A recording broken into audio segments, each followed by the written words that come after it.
Hello and welcome back to the channel Held Dominance. Anthony here. Please remember to like and subscribe, and also click that notification bell if you enjoy what you're seeing and if you want to see more.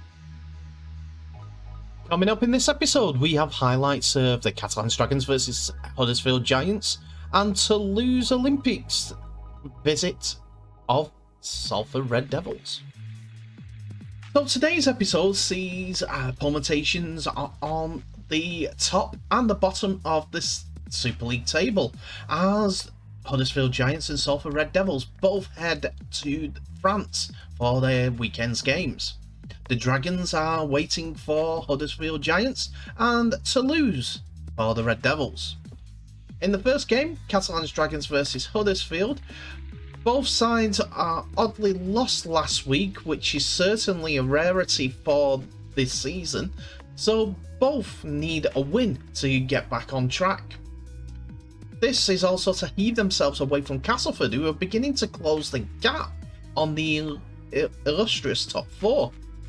A hugely exciting fixture all round between two sides who could go all the way to Old Trafford.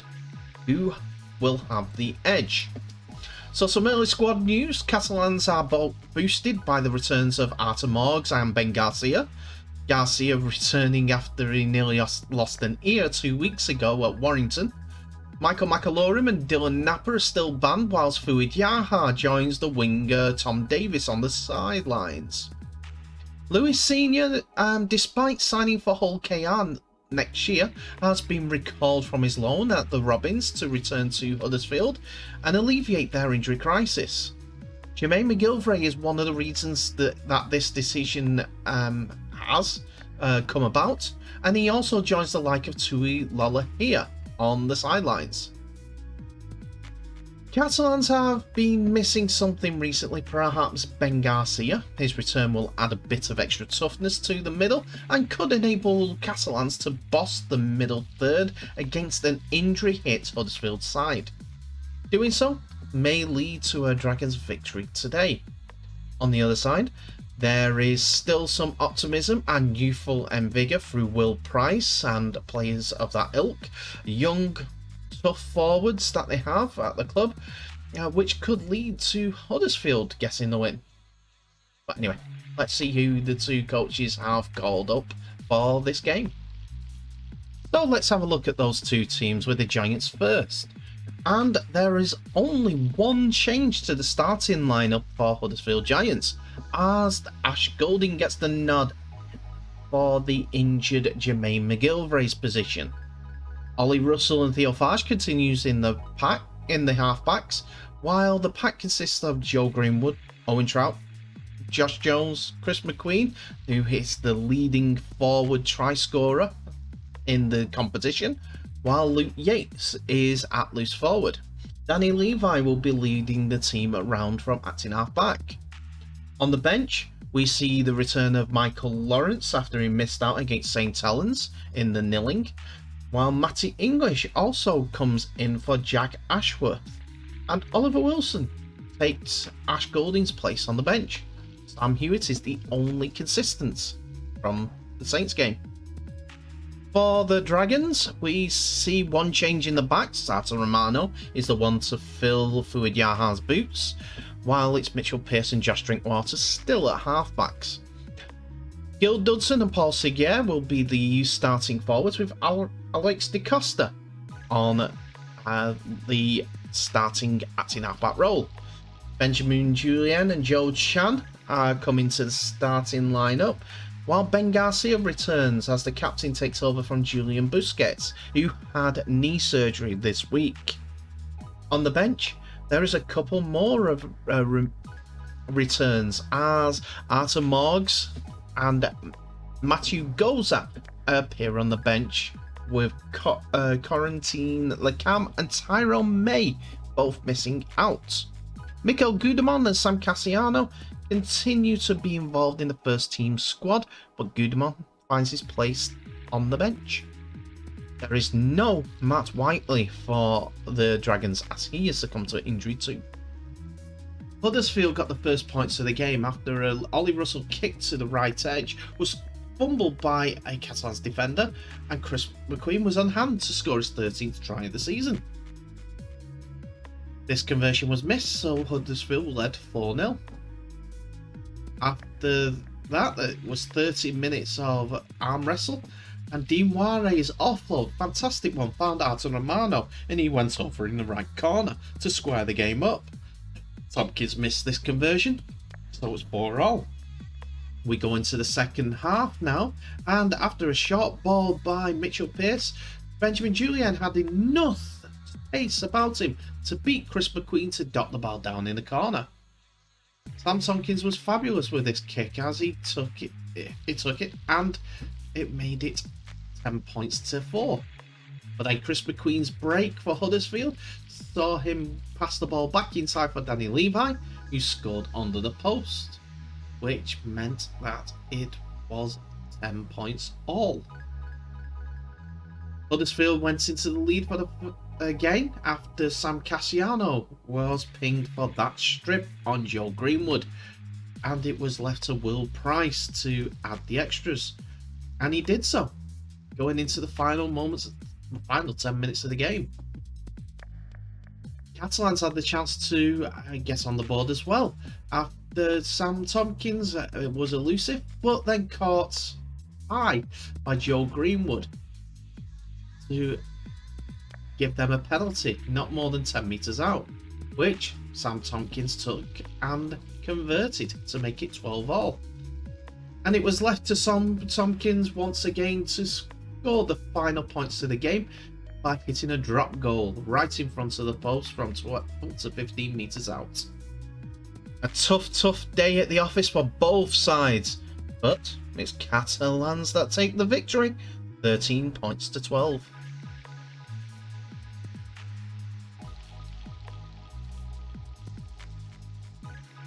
Our next game sees two teams who have defied expectations this season, especially recently as they do battle this weekend, knowing a win would only give them another almighty boost in their quest to prove the doubters wrong.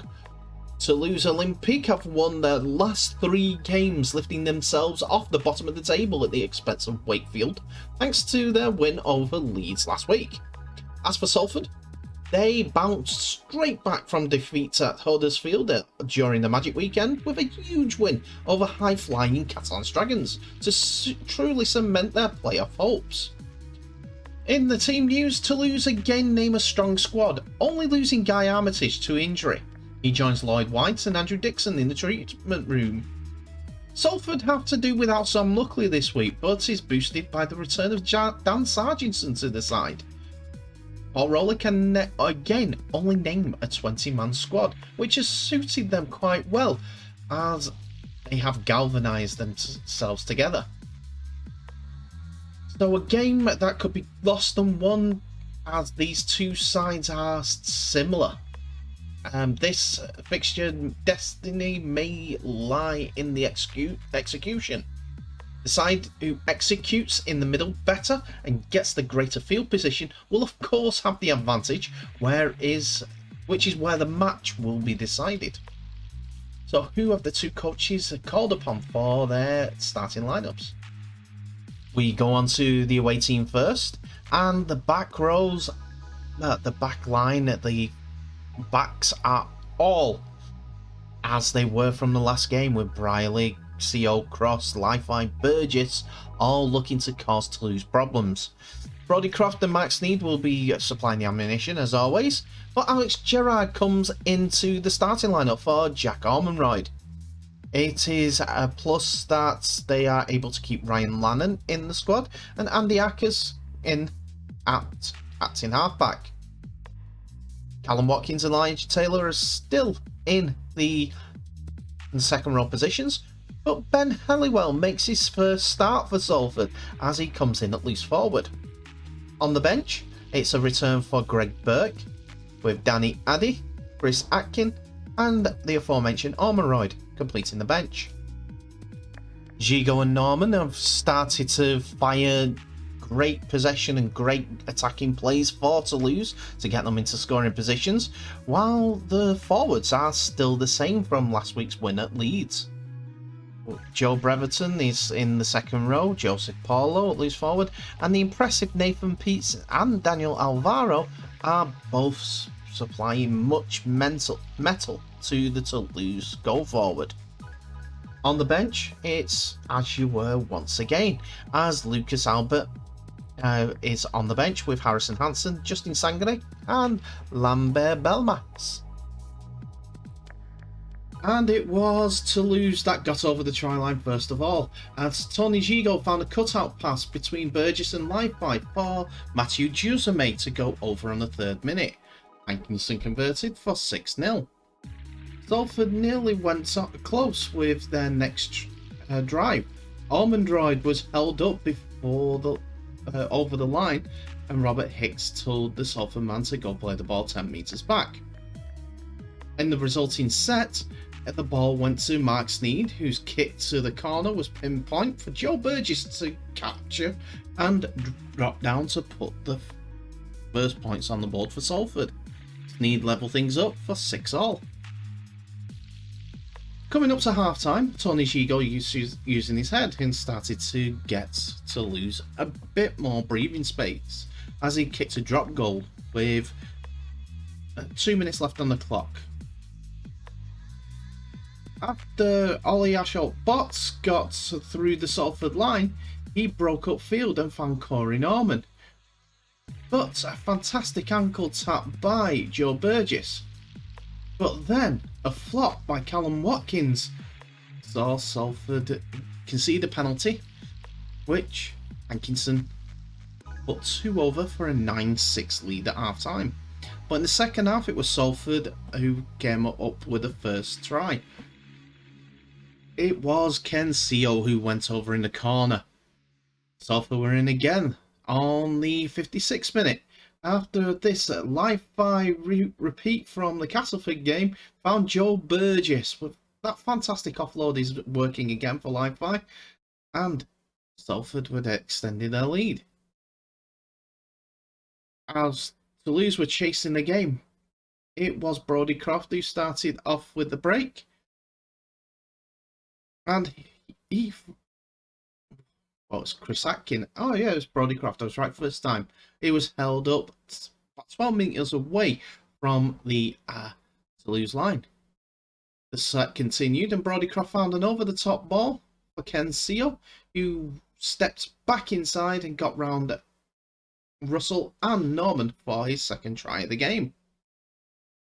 Toulouse huffed and puffed, and Corey Norman's kick was a little too strong, but Brodie Croft cleared the ball to save Salford's skin. Toulouse kept banging on that door, and this time a Gigot's kick out wide found Shamkel, who passed inside for Josame once more, but desperate Salford tackling kept the French international centre out. Today was Salford's day as they won again, second game in the bounce. And this time it was 24 points to 11 over TO. And that's it for another episode, ladies and gentlemen. Thank you so much for watching. Please remember to like, subscribe and share this video worldwide, as well as clicking that notification bell for any new videos or updates that may be coming your way. Today wasn't to be for Toulouse. It was Salford's day, for they won 24 points to 11 in the south of France on cooling temperatures, which was perfect for the Super League Salford side. Toulouse couldn't go 3-3, but hey, they'll live to fight another day. And there were certainly some positives. The first half performance was a great battle, but Salford's attack just took them away quite easily. In the other game, Catalans Dragons winning against Huddersfield Giants. The close one was always going to be with these two competing for a top 4 place. I hope that these two teams will be there or thereabouts when it comes to the end of the season. Huddersfield still my dark horses to win it all. Still in the process. Anyway, thank you for watching this late night episode. Please remember to share this video worldwide. And I'll end the episode by saying I wish you all the best, to stay safe, and I'll see you in the next one.